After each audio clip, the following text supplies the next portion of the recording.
Welcome everybody. This is the first public meeting of the On the Same Page Editorial Practice project. We are meeting or sitting together in the virtual Common Garden, in the platform called Common Garden that we decided to use for this occasion. And the event is streamed live on Facebook. So welcome everybody here. I'm very, very glad we can have wonderful guests from different places around the world, including Budapest, Zagreb, London, and hopefully our guest from Costa Rica will join us soon. And I will tell briefly a few words about the project. On the Same Page is a project that I initiated together with a group of people connected to the OFF-Biennále Budapest in order to share the common knowledge that is connected to each of the projects and each of the processes around this big art event. And in order to edit commonly a publication that will be able in a way to draw this picture. And I have to say that as an artist, I was always very much interested in the notions of independence and self-organization. And it started long ago through upbringing in Yugoslavia, where I grew up, then moving to another East European country, which is Hungary. I studied in Budapest. And for many years, I was in one way or another working with the people behind the OFF-Biennále. And I realized how wonderful and how important is this strong potential that lies behind the self-initiated projects. And On the Same Page is basically a new instance that deals with this topic and is trying to somehow document it and to discuss the knowledge and the topics where all of us are dealing at this very moment. So we started the editorial meetings a few months ago, and they were so far closed for the participants and organizers of the OFF-Biennále Budapest. And I have to add that I'm really glad this network expanded recently through the Lumbung partners, which Esther will explain in a while. What is Lumbung? Who are Lumbung partners, and why the network is expanded? And I just want to add that in our previous meetings we discussed and shared our work and the topics we're dealing with, and we kind of drew a map of all of these topics. And from this map, we selected four main topics, or four most topics that appear most often, and decided to speak about them in four public events that we are scheduling now during May, during the duration of OFF-Biennále Budapest. So basically, this is the first public editorial meeting, as I said, and we invited several different guests to share their work on the topic of the first event, which is Inhale Democracy.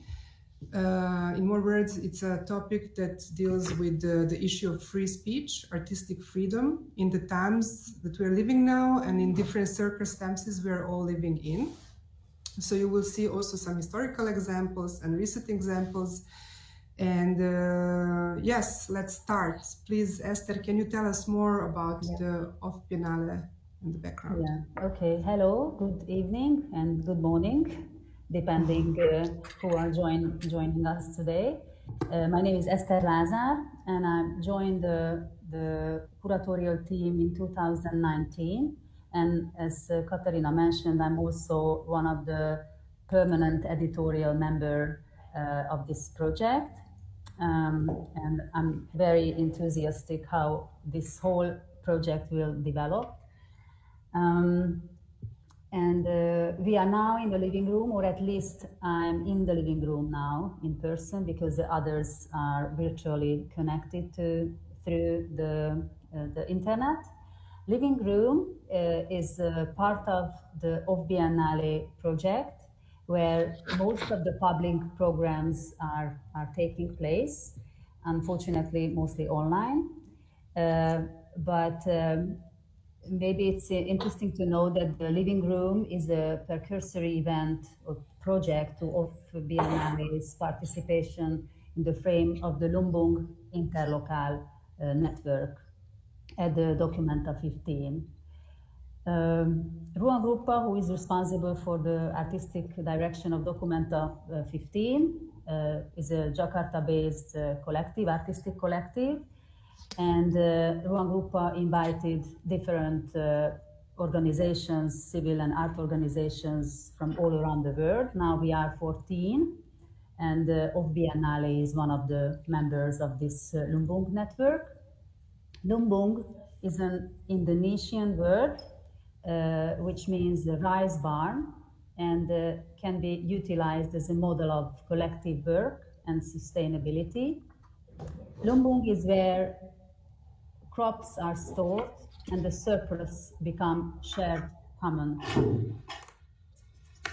Among 14 organizations, as I mentioned, also invited to build a shared, collective and international Lumbung. And we are really hoping that this project on the same page of Editorial Practice will be part of this whole process of the Lumbung Interlocal. As Katalina also mentioned, on the same page, Open Editorial Projects invites OFF participants, Lumbung members, and of course the public. And we will be discussing different kind of topics. And the first one is Inhale Democracy, which really connected to the title and the umbrella term of the recent OFF-Biennále as well, because the third OFF-Biennále's title is Inhale, and this title it refers to a Hungarian political poem, A Breath of Air, which is written by Attila József in 1935. I'm not going to details now because Kati will talk about the poem and the whole background of this exhibition. But I think it's important to mention just briefly that this poem revolves around different issues such as violence, social inequalities, which have obvious contemporary relevancies as well. And all of these accompanied by a new danger such as climate catastrophe. Inhaling fresh air could refer also inhaling the freedom, inhaling democracy, which is the frame of this OFF-Biennále as well. So let me introduce you our guests for today. And I don't know if Clara is here already, because we invited Clara Astiazaran from the INSTAR. INSTAR is an organization based in Havana, the Institute of Artemis Hannah Arendt. That's the whole name of the institute. But hopefully, if not now, hopefully Clara can join us later. She's a curator, Cuban curator and art critic, but now based in Costa Rica. Hello. Yes. Our second guest is Katalin Székely, who is the member of the OFF-Biennále curatorial team and also the curator of the Order and Dreams exhibition, which is one of the projects now at the OFF-Biennále Budapest. And I can hear some noises. Okay, so Damir Ocsko, who is an artist based in Zagreb, Croatia, and he's one of the participating artists at the Odor and Dreams exhibition. Welcome, Damir. And last but not least, Gergely Nagy, who is a journalist, editor-in-chief of the Art Portal, which is an online art magazine publishing texts and reviews, both in Hungarian and English. And he's also a member of the OFF communication team. And the hosts are Katarina, myself, and Rita. And I give the word to Rita, so she will explain a little bit about how we can use the Common Garden platform. Hello, good afternoon. My name is Rita Kalman, and I am one of, as Esther already introduced me briefly, I am one of the editorial board members of the On the Same Page project. I am a freelance curator and cultural producer based in London, so I'm one of the people not present in the living room right now, unfortunately. So just to tell you a little bit of the technical background for our editorial work, and especially for this type of public editorial meetings, we have been looking for an informal platform where we can upload different material, share with each other, explore together, and where we can easily interact with each other. And Common Garden, the platform we are using today, is exactly serves exactly this kind of purpose. This event is being live streamed from an experimental grassroots platform, which is the brainchild of Constant Dullard, who is a Dutch artist, and he started this project and let's say this page during the first wave of lockdown in 2020. With Common Garden, you can easily create and design your own page, like what we did here for the event today. And we, for the event today and also for a longer term, we have uploaded different content which is connected to the presentations you will hear shortly. During the presentations and during this event, we will watch excerpts from films, scroll through websites together, and turn pages of publications. After this public meeting, the Common Garden, so this page where we are now, will be used as the website of the On the Same Page project. And later on, we will also upload further material. So it would be great if those of you following this meeting today would come back later and check out what's uploaded here. For those of you who are following us on Facebook, at the end of the event, we will share the website address of Common Garden.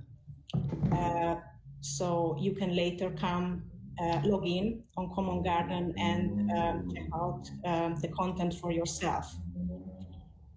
We have certain people who are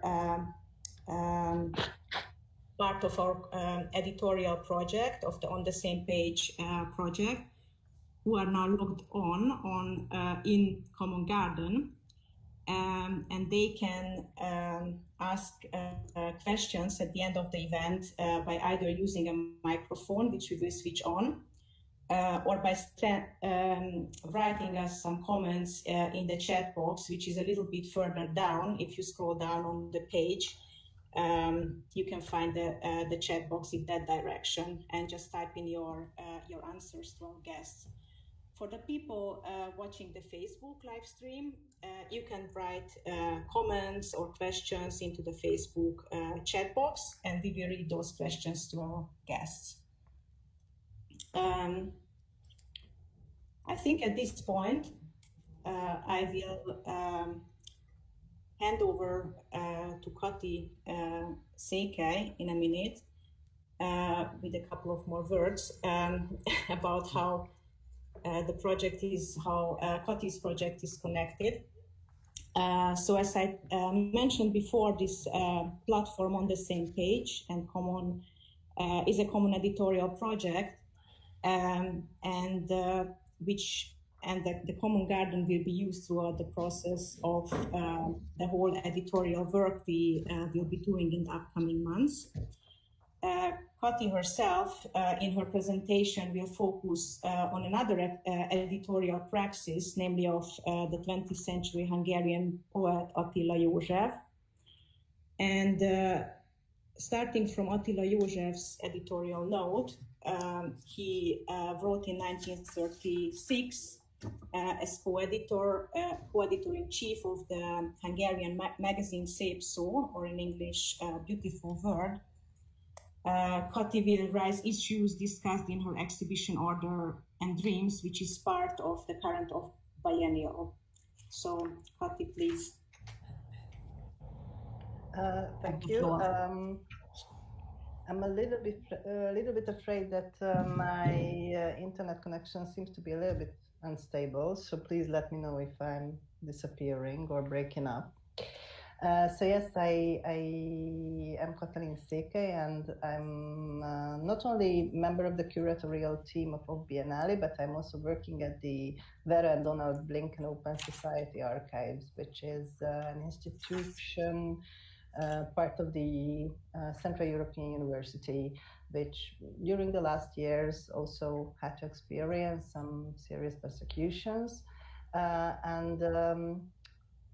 OSA, so my working place is very much for the project of free speech and the open society. So that's why we, together with my colleagues, we have created an exhibition which presents the cultural and political context of the poem A Breath of Air by Attila József. We are talking about the 30s, which was a very, very crazy period. Everyone can check the exhibition online why I'm telling this.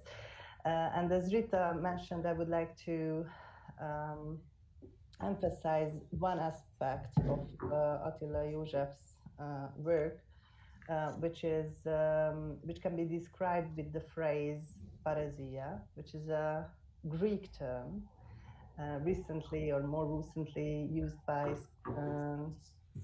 modern scholarship by Michel Foucault as speaking truth to power.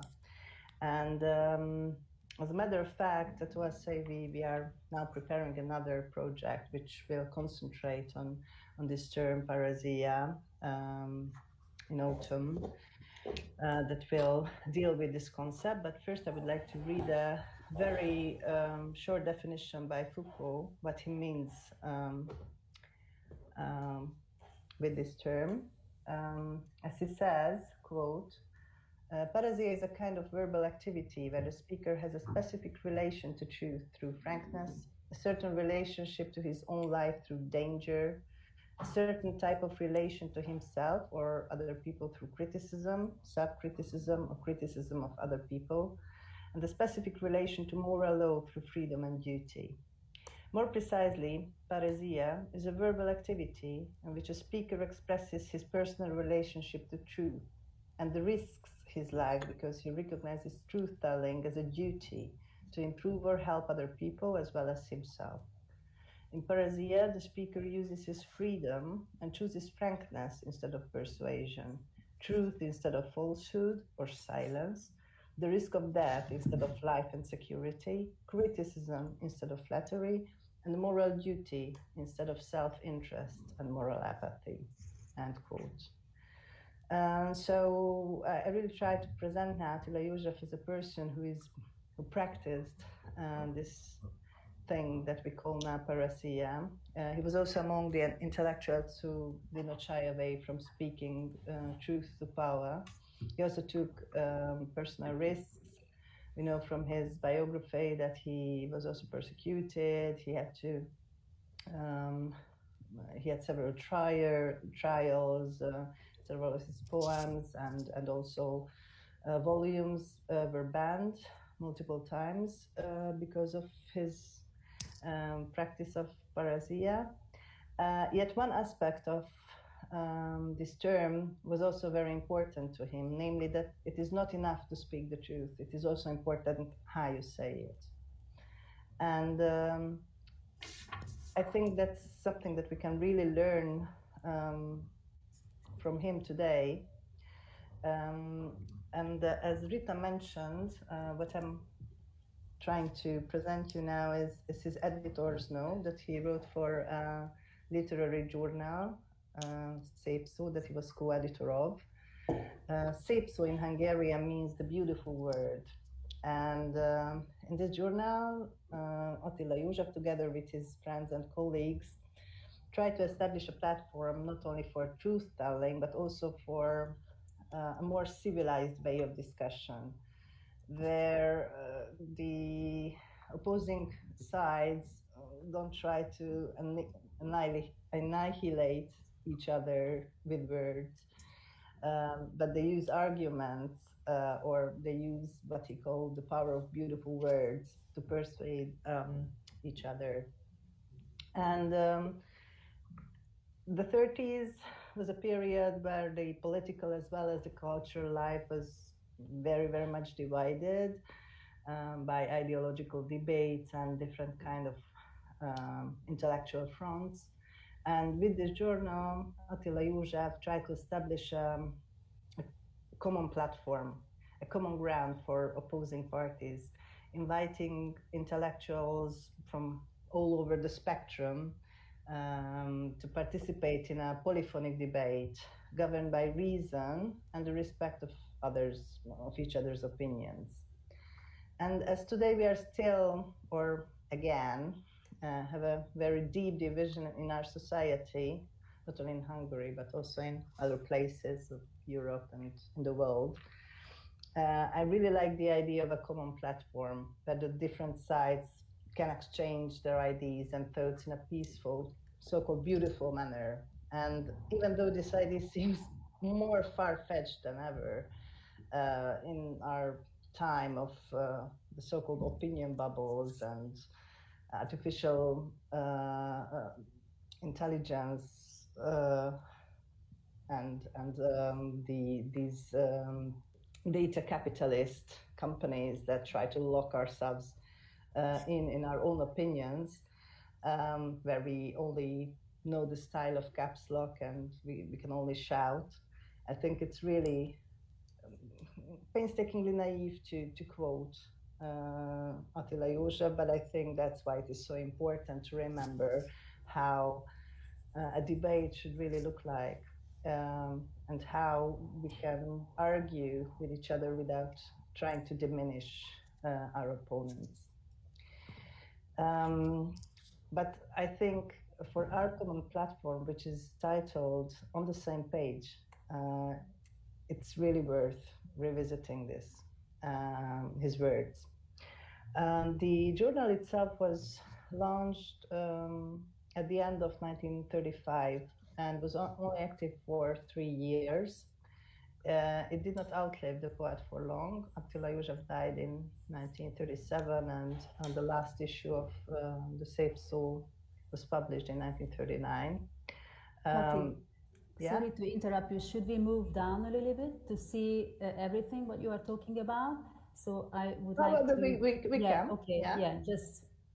So that's how the first issue looked like, and I also did a very nice handwritten note by the poet, where we can see the different ideas he had in mind for the title of this journal. The end result was Szép Szó, but he came up with other different things. As mentioned, the journal did not have a long run after the death of his poet, also because of this liberal humanist ethos was very untimely by this time. The journal covered various topics which are still very interesting today. As for a general note of the journal's tone, I would like to read an excerpt from the editor's note, which Attila József wrote for the second issue of the paper. Quote, you are enthusiastic about the ideal of order, but what you really mean is an orderly state. But you, who are looking at it from the point of view of moral freedom, must know that order can only express itself on the grounds of freedom and in freedom. Finally, you object to the title of this journal, Beautiful Word, a phrase which, in your eyes, degrades our thoughts into a child's play in an age of moral regeneration. I do not see why play or the joy of children should be inferior. I feel like a child in my happy moments, and my heart is light when I discover play in my work. I am afraid of people who do not know how to play, and I will always strive to ensure that people's playfulness is not diminished, and that the scanty condition of life which discourage and spoil playfulness are eliminated. In the climate of dictatorship, it is fashionable to denigrate as beautiful or fine words all the manifestations of intellectual humanism which have been brought to light by a great deal of suffering and effort, and which float before us as principles of our culture. We want to express with beautiful words the human consciousness that the violence that is taking place all over the world is forcing into the depth of souls. We cannot acknowledge the spiritual superiority of violence by running away from the beautiful word it mocks. We are willing to endure this mockery. Beautiful word in Hungarian does not mean a polished, well-ornated expression, but an embodied argument. The beautiful word is not only our tool, but also our goal. Our goal is a social and public way of life in which the beautiful word, persuasion, mutual recognition, and discussion of human interest, and the idea of interdependence prevail. With our actions, writings, thoughts, and our beliefs in reason, we try to awaken the need for human unity, the need for a more advanced unity than the old ones, the modern, self-disciplining, orderly freedom. And basically that's my question to today's discussion, if you can still believe this kind of human unity. And I would also like to draw attention to another famous literary excerpt from the 20th century, which is also about the idea of speaking the truth. So it can be also be interpreted as an example of parousia, which is Bertolt Brecht's political literary essay, 5 Schwierigkeiten beim Schreiben der Wahrheit, or Writing the Truth, 5 Difficulties. Brecht wrote it in 1934, after Hitler's rise to power, and he wrote it to all those artists who remained in Germany, and it is about the importance of telling the truth. And this text was the starting point of the film, which is also presented in the framework of the exhibition Order and Dreams, a film made by Damir Ocskó. And I give the word now to Damir to talk about how Brecht's text relates to his video Dicta 1.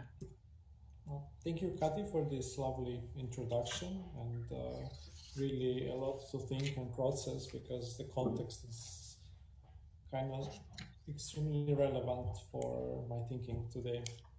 So when I discovered the text by Brecht and I was reading it, it was 2016, and it was kind of a moment when Donald Trump was rising to power, and all this new terminology came with him, like alternative facts, fake, what was it? Yeah, it was just this totally new concept of language, which was interesting thing to think about as some kind of a political mimicry. Because what I noticed that often the false statements were composed in a way to sound as truthful as possible.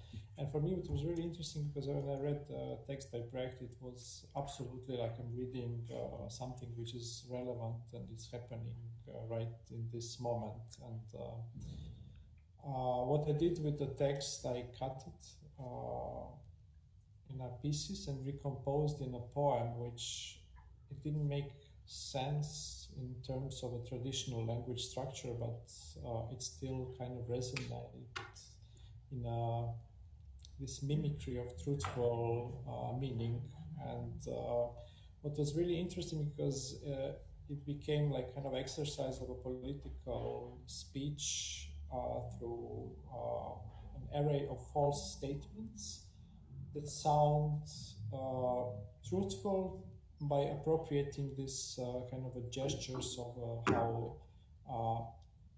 how a politician speaks to the public, what comes from this source of the authority.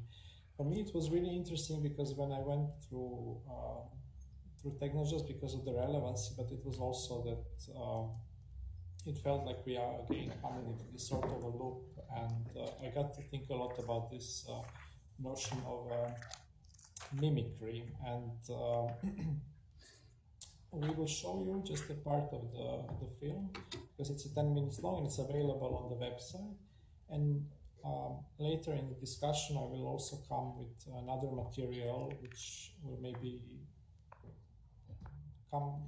explain a little bit about this element of treating the language through drag forms, or just turning into something else.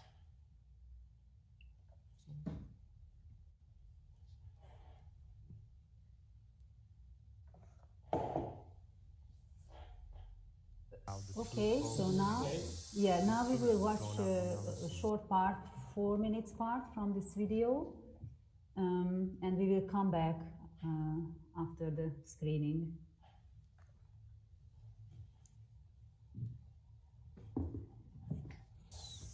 Views history without using measures. The greatest way which has descended, inquiries full of poison. Full of poison.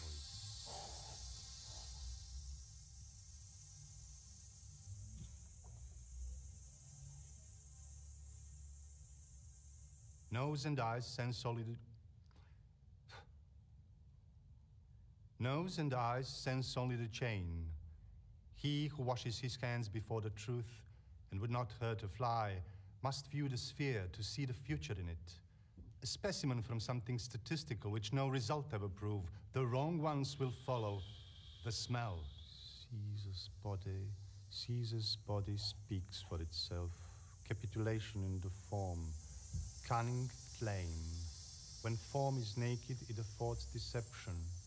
It affords deception. A cunning claim. Caesar's body speaks for itself. Caesar's capitulation in the form. A cunning claim. Caesar's when form body. Is naked, Caesar's it affords body. Deception. Speaks for itself.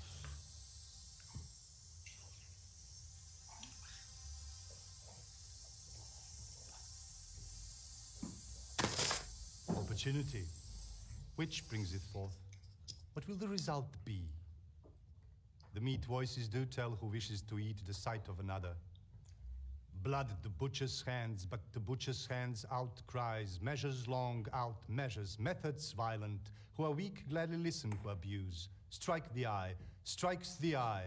All we strike is worth when it happens only by violence. In our day, men shout what they hear in the future. The source by culture dressed to no one.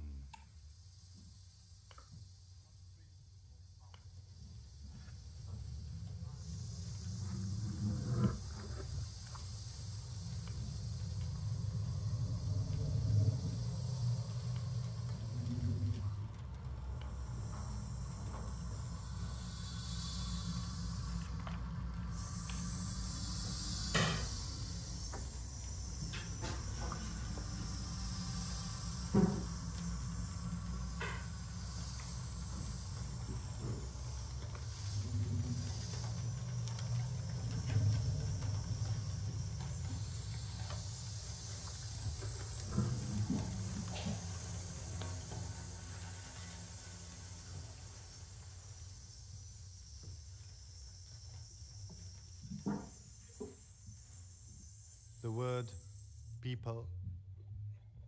The word people. The word people. People. The word people. People. The word people.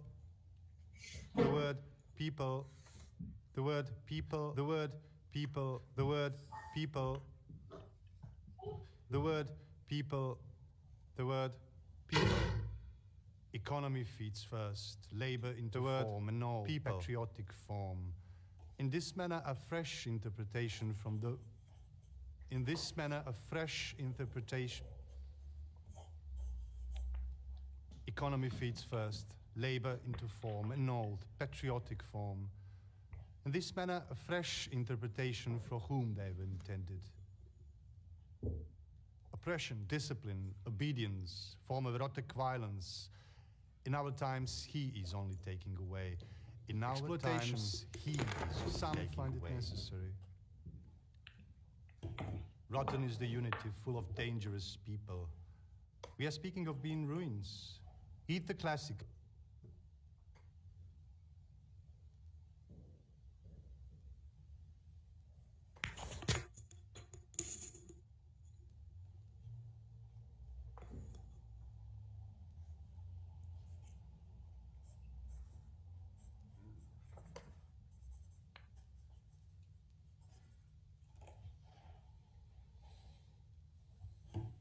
Among starving.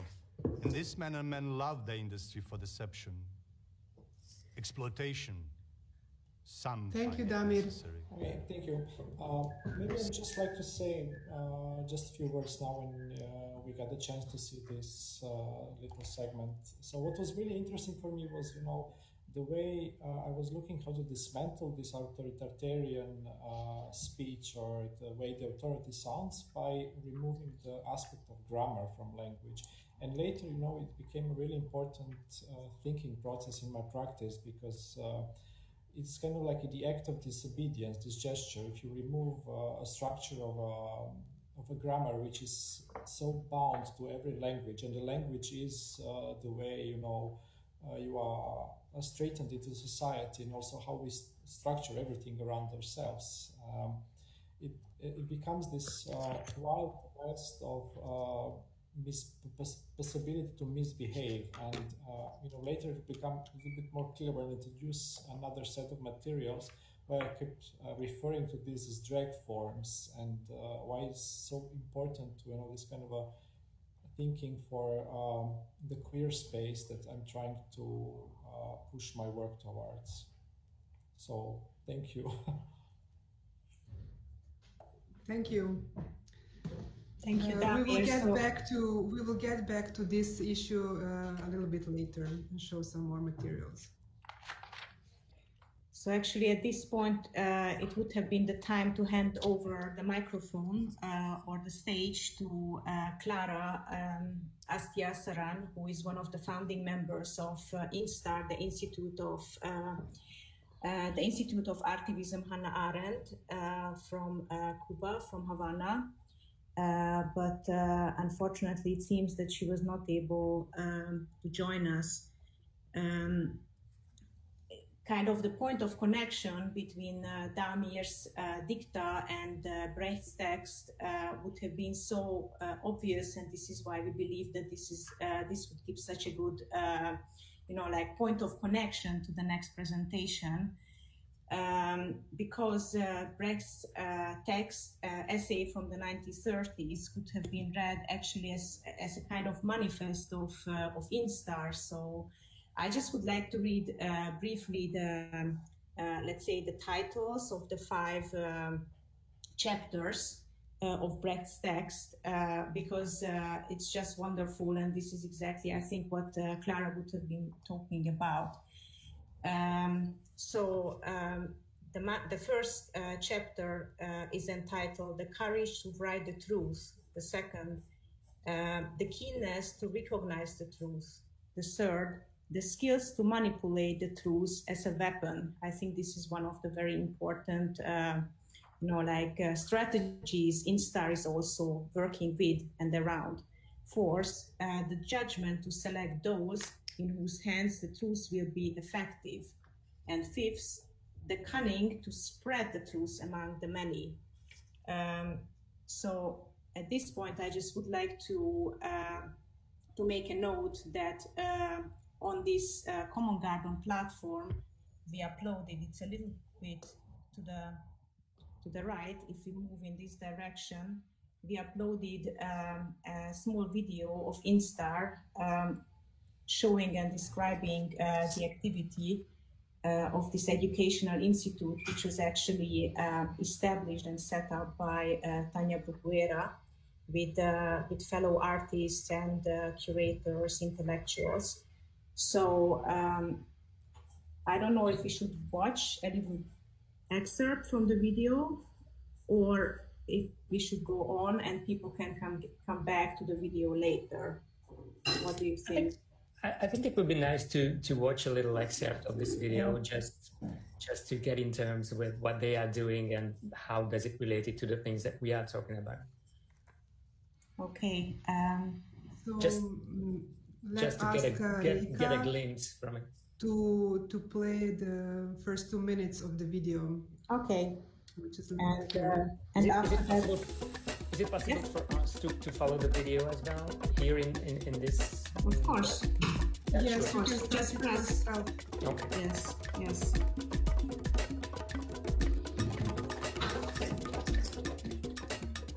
We need the courage of artists like Tania Bruguera to dissent both in Cuba and anywhere in the world where she sees that unjust power.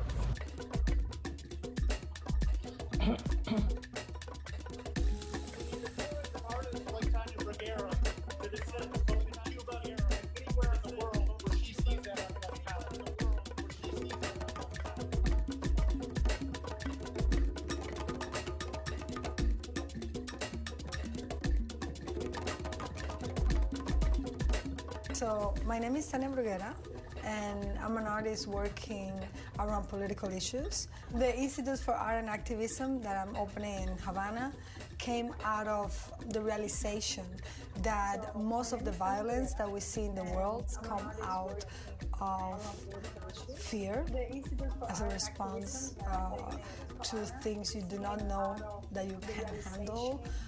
Do you don't see clearly?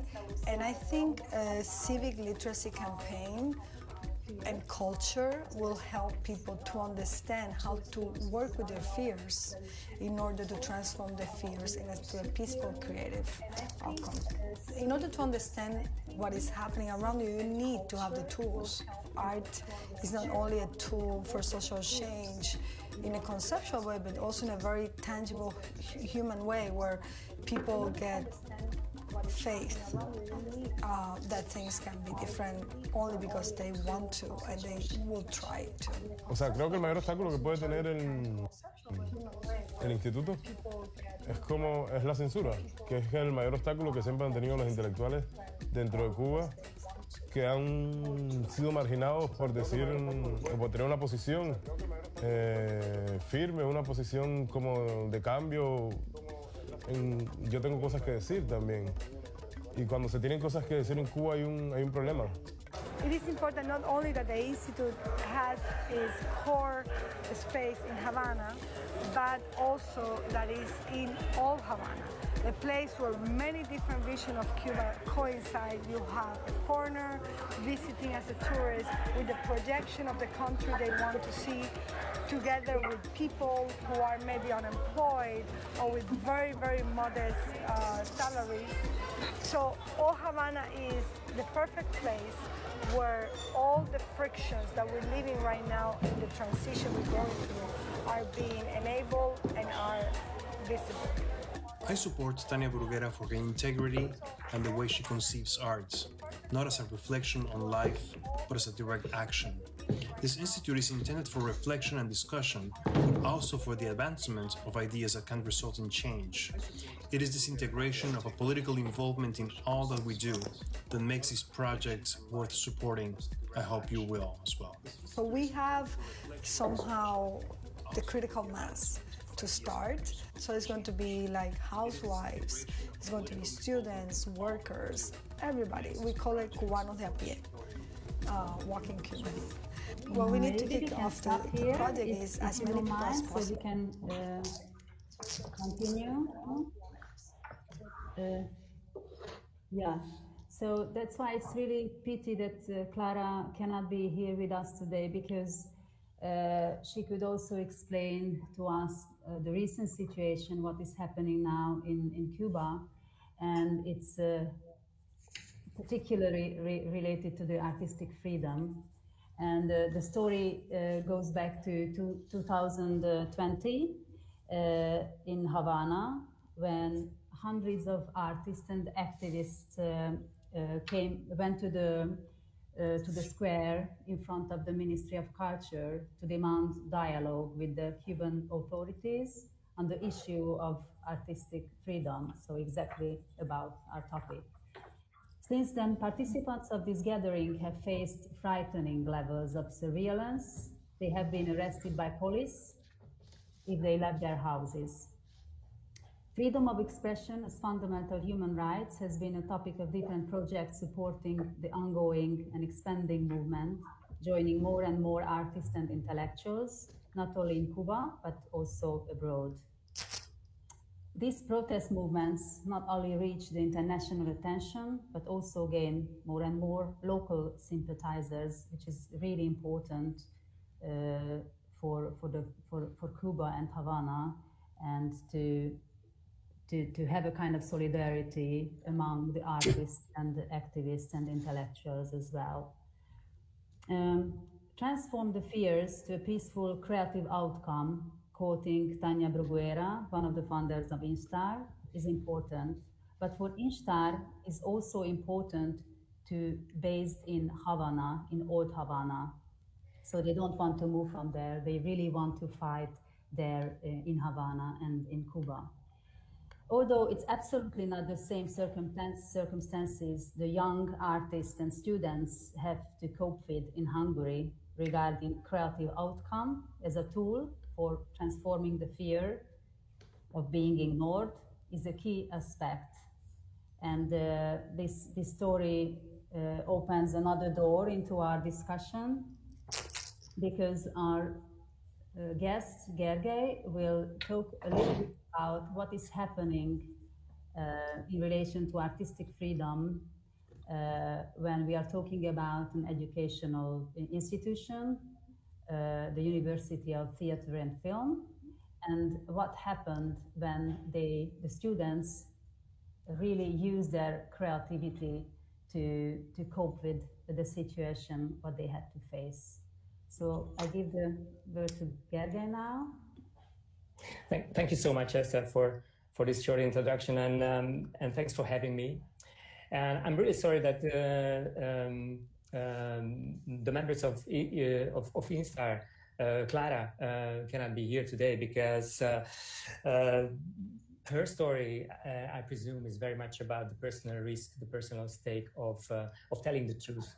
And what I would like to talk about is also about these risks and personal stakes, and probably about a strategy that can show a way out of these kind of traps that we sometimes all find ourselves in.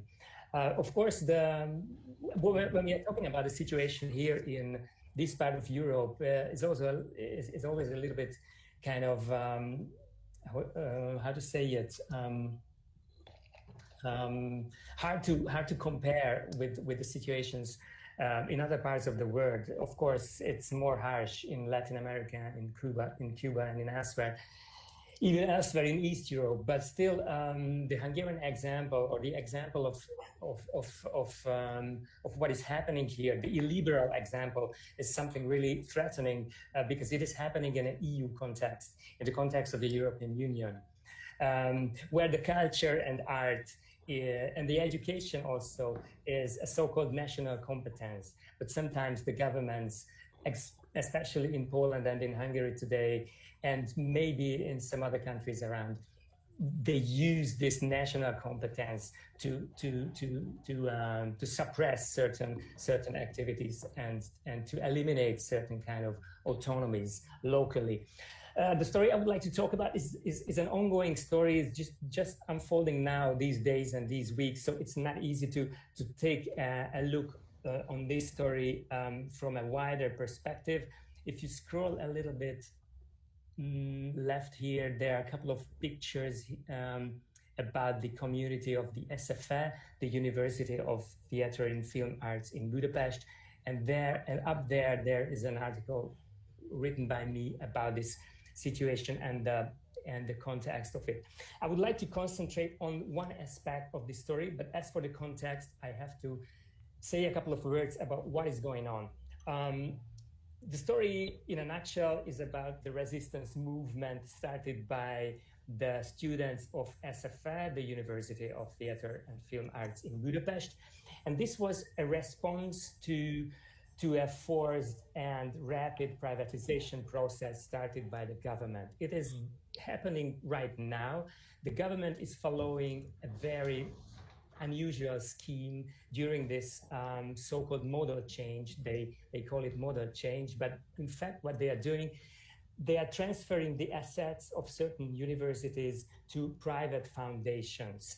Now it is happening in more than a dozen universities around the countries, and the government started to apply this technique, transferring the assets to private, the state assets, the assets of the community to private foundations. They started it somewhere in some other fields of the culture and the economy, but we are focusing now to this onto this university issue.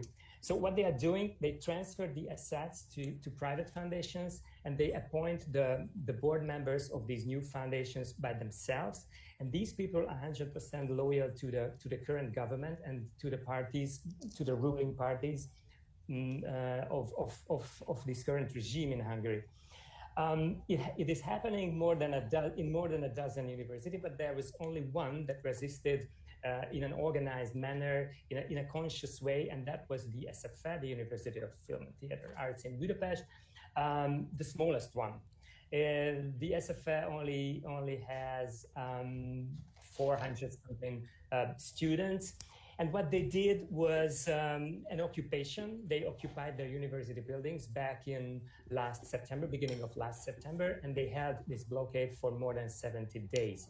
And during this blockade, of course, they had demands. First of all, the restitution of the autonomy of the institutions, and to get back to the status of the university before the so-called model change. So this was about the institutional and the personal autonomy of the university and the people. In a very interesting model, they organized the everyday life, the education, the function, the administration of the university on a participatory democratic basis. They called this model Education Republic. That was very fascinating, and this story was covered more or less by the international press, so I don't want to go really into details. I just wanted to give a glimpse to you about how they perceived their situation inside the university. They started to build up a certain stateless democracy, a democratic model without the permission of the state. I would like to focus on the last chapter, the latest chapter of this story, because at a certain point, the university as an institution just split.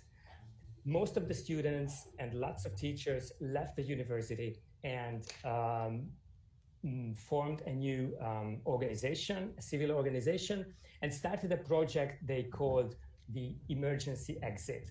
And now this is the point. I would like you to show a video excerpt from a documentary that was made by Partizan YouTube channel, which is an independent news resource in Hungary. So if you scroll up to this window, you're going to see a website, a Hungarian one, and if you scroll down, you see the opening picture of the documentary called Hülye Fiatalság. The title can be translated like Mad Youth. The official translation is Mad Youth, but I would say that it's more like Stupid Youth or Blank Youth or Blank Generation, something like that.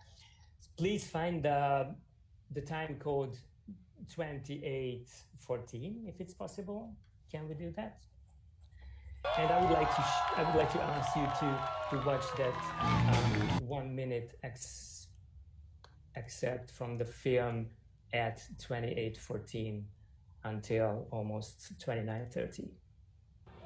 Hopefully you're going to see it with the English subtitles.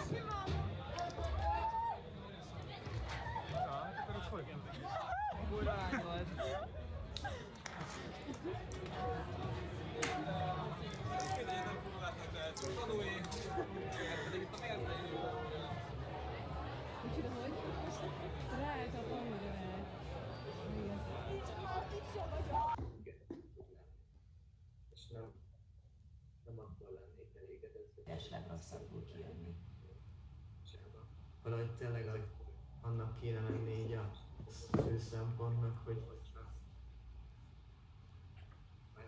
létrehozni egy olyan légkört, ami ettől független.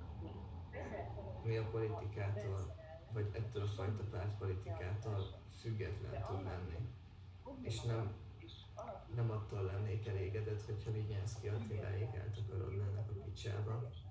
Ezek egészen más síkon mozognak, hanem inkább attól, hogyha ennek a képzésnek lenne tényleg értelme. Csak a kettő összefügg. Feltétlenül a rendszer ellen ennek semmi realitása. De annak, hogy fogni magad és alapítani egy független stúdiót, ami This is it so far. non-profit This short 1 minute excerpt. I would like to concentrate on the words of this girl who is a film student, who was a film student at SFA and one of the founding members of this civil association. This little scene was shot weeks before the actual occupation of the universities. So this time they are just contemplating about the future outcome of this story and what they can do and how they can reach out to the others in the community. And I think her words, at least in my understanding, are keywords in the sense of how this story unfolded just recently. When Kati said just before something like painstakingly naive, I think these words are painstakingly naive, but beautifully naive as well. Because what happened is almost exactly what she said. She was talking about leaving. She was talking about walking away. She was talking about flip the script and just refuse to act like the script that was written for you by the government and by the power. Just walking away, just go away and starting something new. That was she talking about. And exactly that happened in the framework of this program called Emergency Exit. Because what happened recently is that 5 universities in Europe sort of adopted the students, the dissident students of the SFA. And in order to continue with the studies, in order to get them diplomas, in order to finish their studies in an organized manner. And I think this is a game changer kind of gesture here, because they could walk away freely. They could leave the situation. They could exit in a way. Meanwhile, they stayed in and they still keep on fighting here in Budapest. They still keep on building up a new structure here in Budapest. I don't know what the outcome of the story will be, but this act of resistance and exiting just raises a couple of questions for me, and these are the questions I wanted to share with you. Can we imagine, can we conceive institutional models, transnational, translocal, transborder, if you like, institutional models on the field of culture and art, even education, and probably even media, which structures can protect those who are participating in the work of these institutions? Can we imagine structures that are above the national level and kind of forming a kind of meta-institutional model which has no center, which reacts to to the needs of certain communities around Europe, for example, but probably we could apply this model somewhere else as well. But I was thinking about in an EU context. So can we set up these kind of institutions and can we maintain these institutions? What are the principles should be these structures should based on? Where is the space for solidarity here? Where is the space for cooperation here? I think it's more than a collaborative kind of platform, more than a common project, more than a collaboration. It's a new kind of entity within a situation where the European Union itself, and of course the several member states, are just not able to intervene and interact. So my question is it possible to imagine these kind of new structures? Just one last word to this story. The 5 universities that are contributed are coming from Austria, from Poland, from Switzerland. I think that's interesting. From Germany, and also the Central European University, the CEU, also helped to the students of the SFM. May I go, Katarina? Yes. No, Kati, I think you can.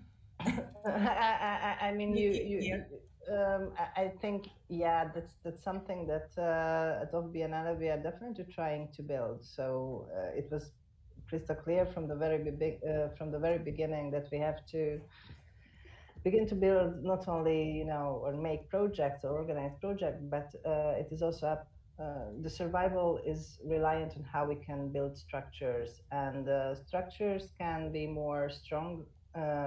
stronger if you are not alone, obviously. So you have to think about the structure locally with partners from your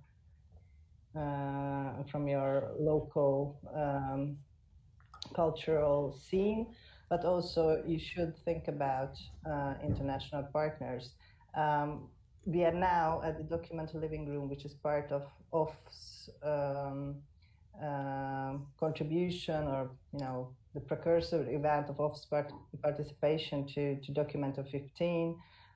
We are now part of an international so-called Lumbung Interlocal, which also kind of tries to reimagine new forms of cooperation, etc. And we are also part of another community, the East European Biennale Alliance, which tries to set up a similar structure, meta-structure of East European art biennials from Warsaw, Kiev, Prague, and Budapest, and we have also Riga now, as far as I remember.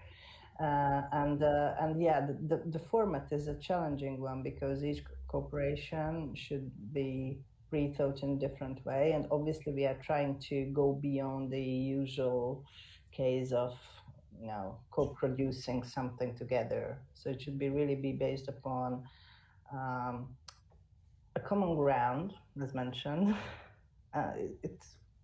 Again, this is a painstakingly naive idea to find common ground for various initiatives from either from this part of Europe or from all around the world, as in the case of Lumbung Interlocal, and this is the so-called prefigurative politics. You are doing it, or you are imagining it by doing it, and you are figuring out while doing it.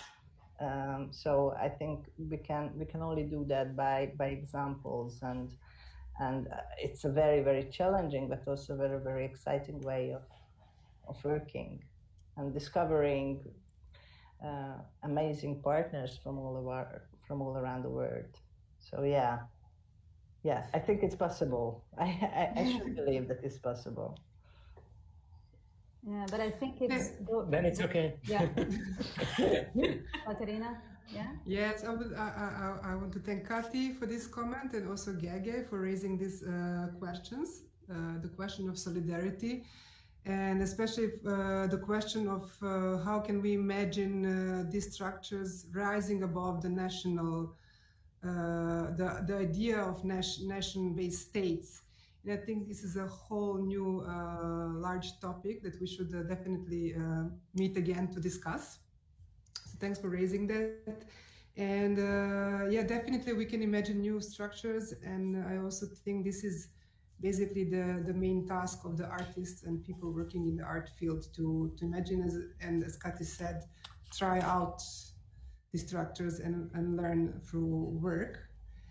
And just getting back to the story of SFE, I think it was definitely one of the most intense things that happened recently in Budapest in the last year, although the competition was not weak with the pandemics.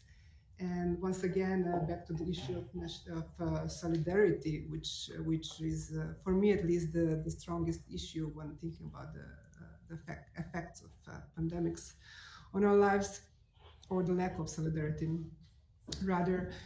And regarding the SFE, we saw yet another political scandal that is rising to the level of the most intense dramas ever written. And it is the story also of the theater of film and the University of Theater and Film Arts, to make this even more interesting. And it's amazing how the fictive and real interlace in this case in many ways. And the protagonists, the students, the teachers, the actors, directors, the speakers, they constantly changed the roles and mutated. And I'm sure there will be many more analyses written about it. As you said, Gregor, that there were already many articles made. And this story is, I think, similar in many ways to other historical scandals where artists ask their colleagues to speak freely. Such is the example that we already mentioned of Bertolt Brecht, his 5 difficulties in reading the truth, or Joseph Attila's A Breath of Air, or Émile Zola's J'accuse.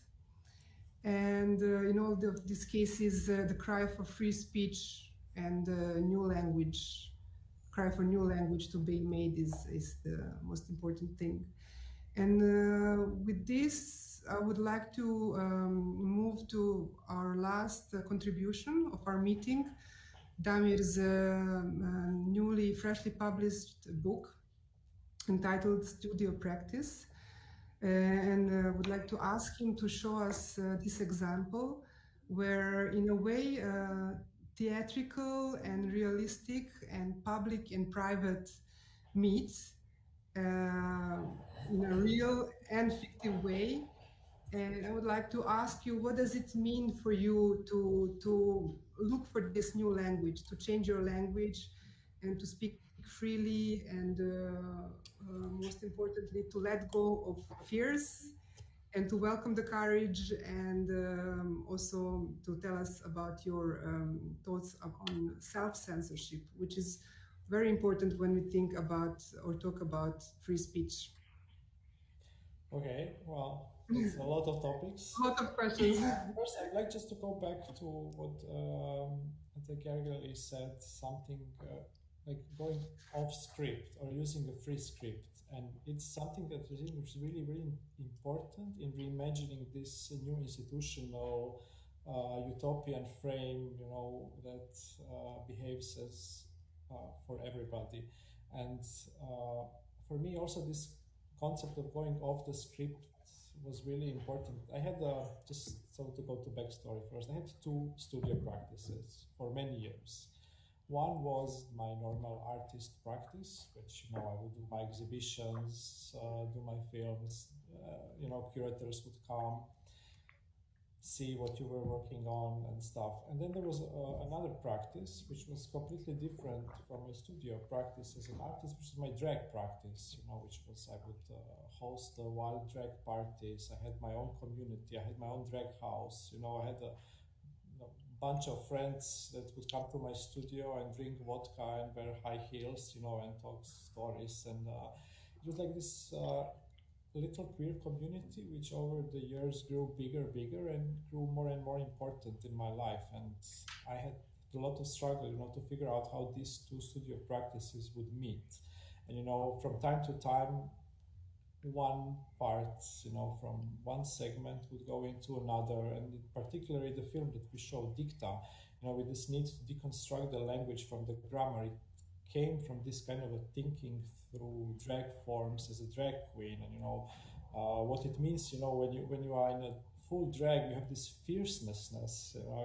You're not afraid. You are absolutely fierce. And this was, and I myself as an artist, I was completely different. I was introverted. I had a problem with public speaking. I hated being around people. So this was a really complicated territory for me to navigate. How can take one segment and turn it into another.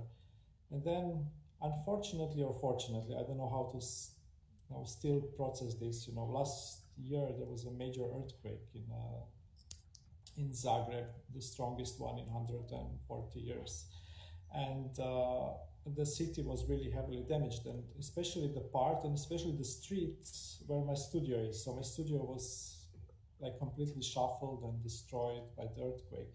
And this is where both of my practices met in this earthquake, because they all just collapsed on top of each other. I had unfinished works and works that you go to studio and working on and never showing to people because they were too wild or too colorful, and they were never to meet what you think that the art system that you belong to, like very some kind of let's say established position, would think that can change language so radically. But it was the part of the same language in the life of a studio. So after we finished the renovation, after everything is clear, it took 6 months. I was out of. I didn't work with. I didn't have a studio. And when I came back, finally, I have all this material on top of each other, and there was this group of collages which emerged from this kind of a situation. And these are the collages which I now kind of feel that drag form, because they bring these both practices. They are parts of dresses, of makeup, of jewelry, of old works, of paintings and drawings I never show to people. And they became, and also like the context of Dicta 3, which I never filmed because of the pandemic. And the Dicta 3 used a list of phobias, which is something around 600 plus human phobias, and some are so wild, like the fear from a peanut butter getting stuck on your head, or like incredible phobias. And in the same form as deconstructing the language in Dicta 1, or using the safe words in Dicta 2 to construct a poem which only consists of the words that have a singular meaning, which is stop, even though phonetically they're completely different. There was this list of phobia that I had also like a debris in the studio from the work that I probably never going to finish, because the world has changed and I have changed. I want to do something different. So I decided to, not decided, it came really naturally, to work on these collages, and it was like a rhythm for me, to go back to studio, to start working, but also to think about this unified artistic practice without fear, with kind of fierceness, and because maybe 2 years ago, I would still think through all this system, of self-censorship and what the system expects from you. I would never go to studio and make a collage of a chicken, it was impossible. But this kind of a gesture that I come to studio and make a chicken with the thinking like, it's just a chicken, it's incredibly liberating thing that I'm very grateful, and this kind of, I hope that I was able to show to this booklet. It shows the first 32 of the collages that I did. And it shows like kind of other segment of my studio life next to it, which was like when the studio became the place for, this community that you build around yourself, like your chosen family, your drag house. It would come very often, like every 2 weeks, in my studio, and just spontaneously do a crazy party, and it became kind of a place of hope, and I needed also, like in the terms of the pandemic and the earthquake, it was a very necessary vibration that I needed back from art in the studio. So this is what the book is about, and it does cover a lot of topics that you said. It covers, for me, going step over this fear from art system, which is actually it's kind of a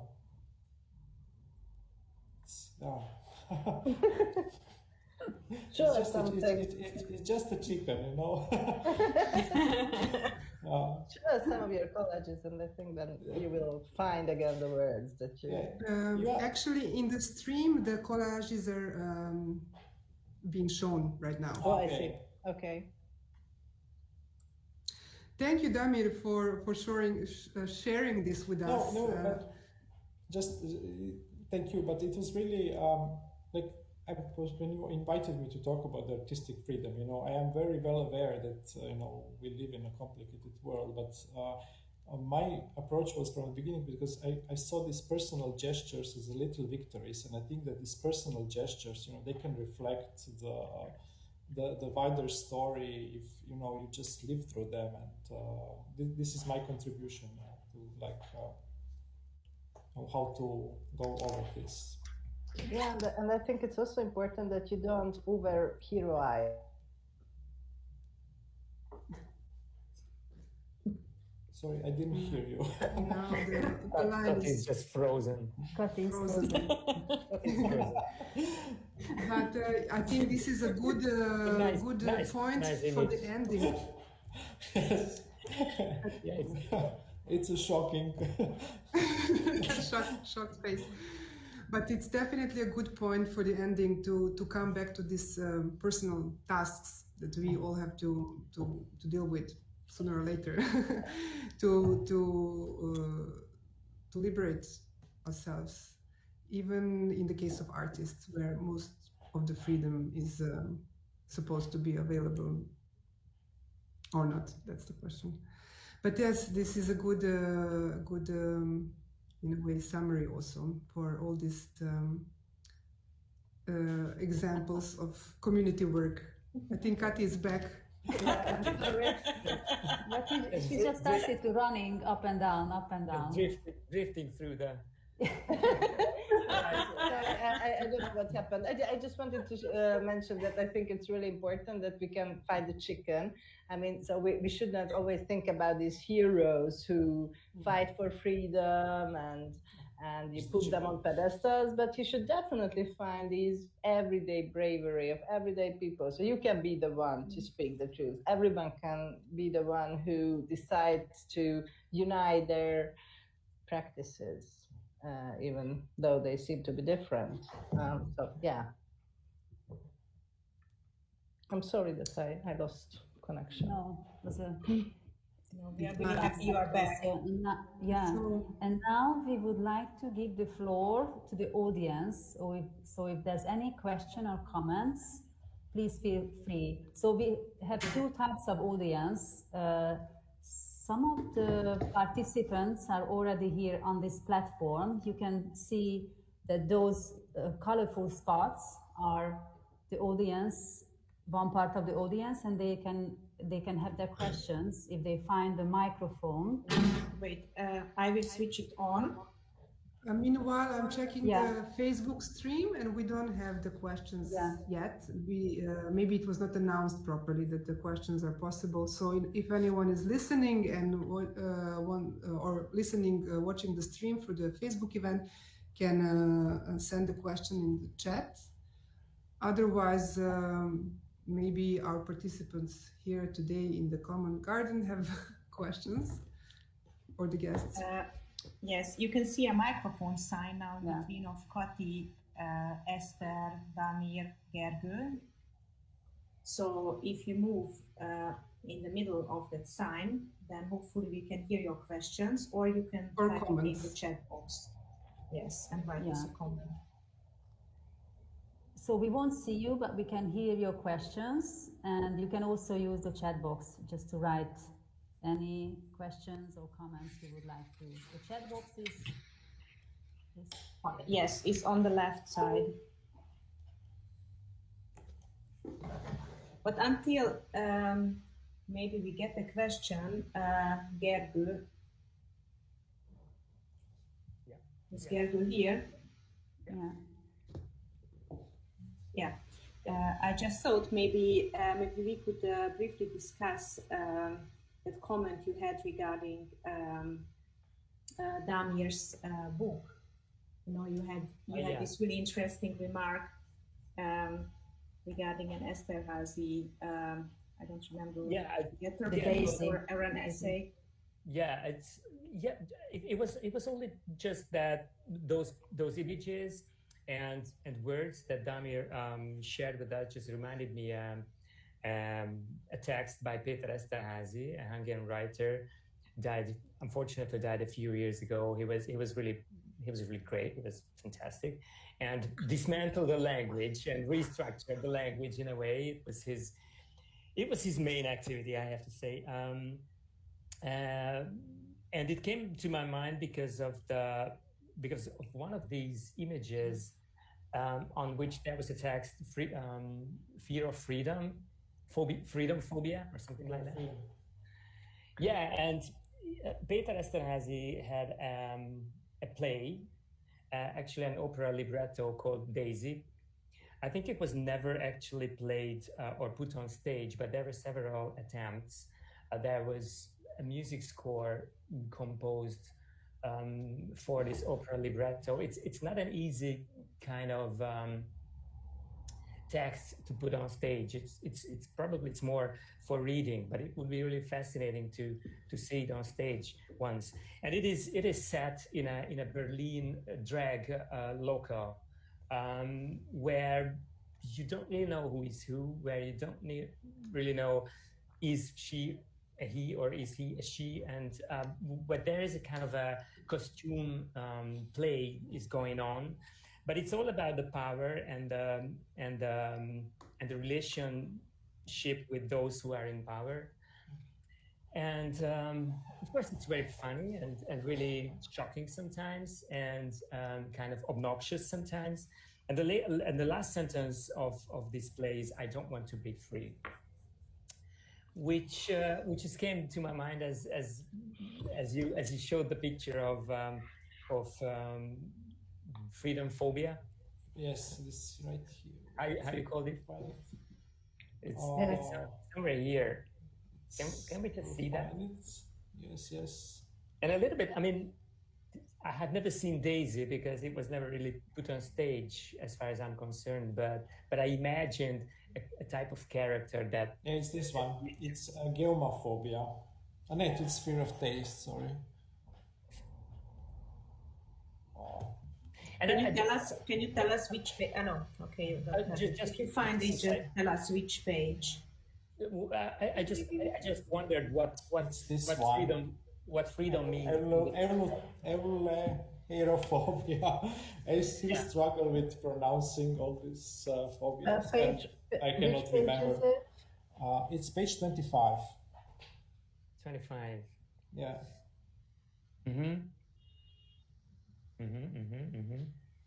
Yeah. Everybody's running around there. I can see that. Yeah, just one last thought about it. I just wondered. I always wondered, what does it really mean? I don't want to be free. At the end of this text, does it really mean that he or she just does not want to be a free person, live his or her life freely? Or it means that, in a world where freedom means that those who are in power can do anything with you, and they can take your life away, they can ruin your life, and they can change the circumstances as they wish, as they like. In a world like this, I don't want to be free. If they are free to do whatever they want to do, I don't want to be free. You know how I read this? Because as a drag queen, I will tell you that being drag is not, there is nothing free about drag. Drag is the most oppressive thing you can do to your body. First of all, you have to have a corset, then you have a lot of padding, then there is this ton of makeup, and you put on yourself so much stuff, and as a man it's really difficult to walk in the high heels. So there is this sense of you are absolutely not free. It's you are in this extreme state of oppression, and the worst is corset, because if you wear corset for like 6 or 7 hours, it's like and you cannot go, let's say, like physically you cannot go to toilet when you're in full drag, and it's because you have to put your private parts inside and the back with the duct tape. It's this whole process of going into drag is extremely oppressive thing to do on your body. So this, when I think maybe when the sentence was I do not want to be free, is that I want to be a drag queen. Maybe it's the way how to read it. Yes. Because it happens in a drag bar. Okay. I see. But maybe it's more like I'm making a caricature, but it's really something about being in this kind of a state of oppression and feeling free. It's kind of a too radical. Your body is singed and oppressed, but you are absolutely fierce. You are free to say whatever you want without any kind of editing. And sometimes, I say things as a drag queen, because I also specialize in this kind of a insult comedy routine, which is something I would never do without all these layers, and there is an incredible space of freedom you can practice in this kind of queer space.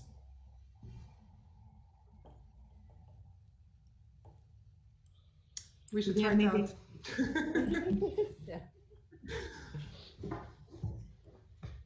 Yeah, but I think on a more general note, freedom, in general, it is scary. So I really like this idea, because to use this sentence as an ending part of a story like that, because it's really like a double-sided sword.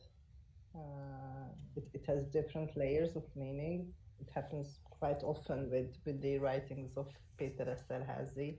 So you really have to define your own relation towards freedom.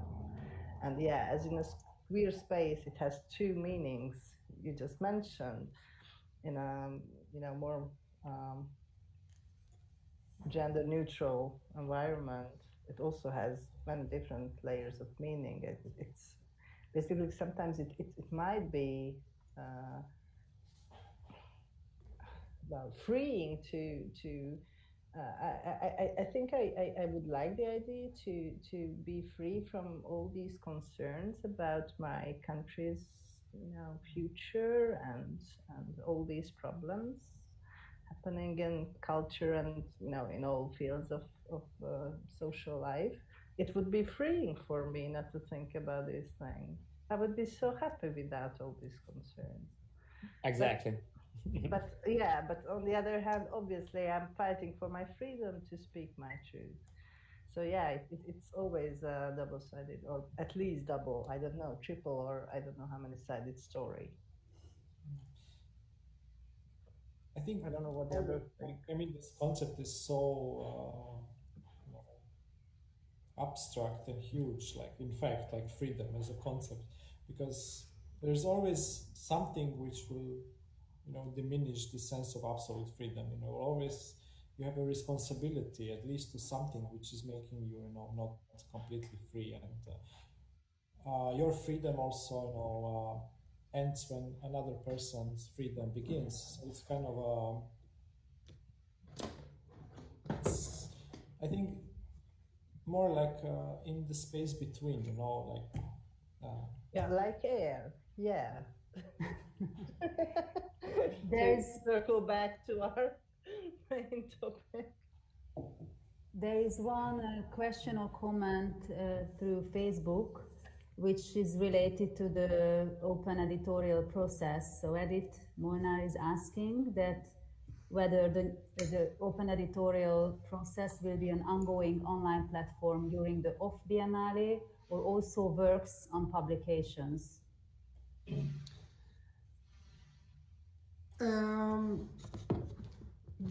First of all, this is an ongoing project.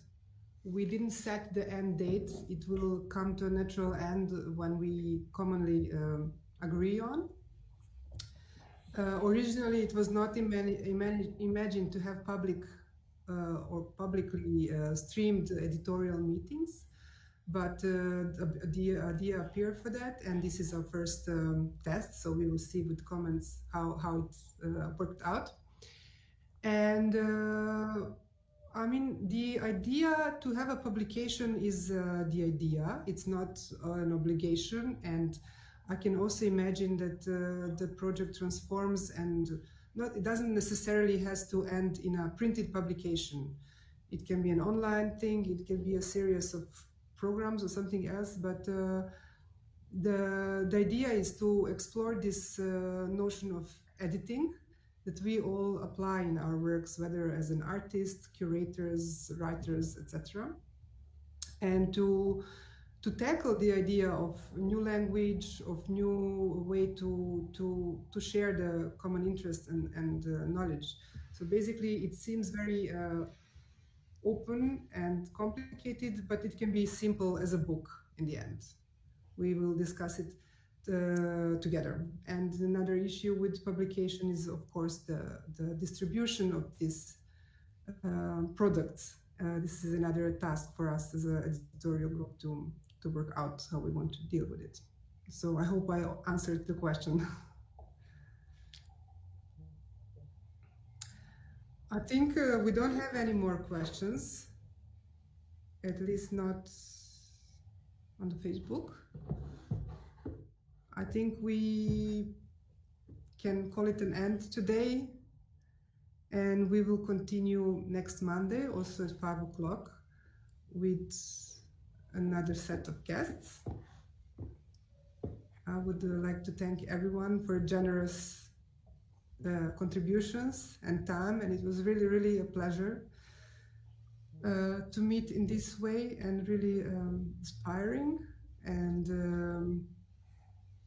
I'm looking forward to talking to you again soon.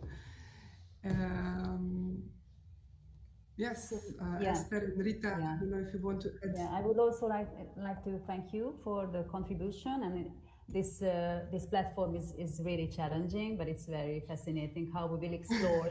And in the end of the OFF-Biennále, I think we will be the one who will try to figure out the software itself. So I think it's a good try. So we will meet next Monday at 5 o'clock, and the guests will be Bureau Imaginaire and the Inland. We will put the information on the Facebook and on the website, so you can have a look and check the topic and the guests. The topic, by the way, or the title, will be The Smell of Economy. Yes, what I maybe would like to add, just very briefly, is that we hope to get in touch with Clara from Instar, and maybe get some further material or a video statement from them, and we'll upload it. So please check back. Let's hope we can somehow, sneak her into the discussion, even when later. So this Common Garden platform will be available online after this talk. Anyone can come back and see the videos. We will put the link in the chat in case it's not clear. And I just wanted to add that the artist who developed this platform told us it's a labor of love, and I really like that. I think most of the things we discussed today are labors of love, and this is also, the platform is a non-commercial project, so some technical issues are part of it. So yeah, thank you. Thank you so much. Thank you very much. Hope to see you soon in person. Yeah, you too. Bye. Bye. Bye. Bye.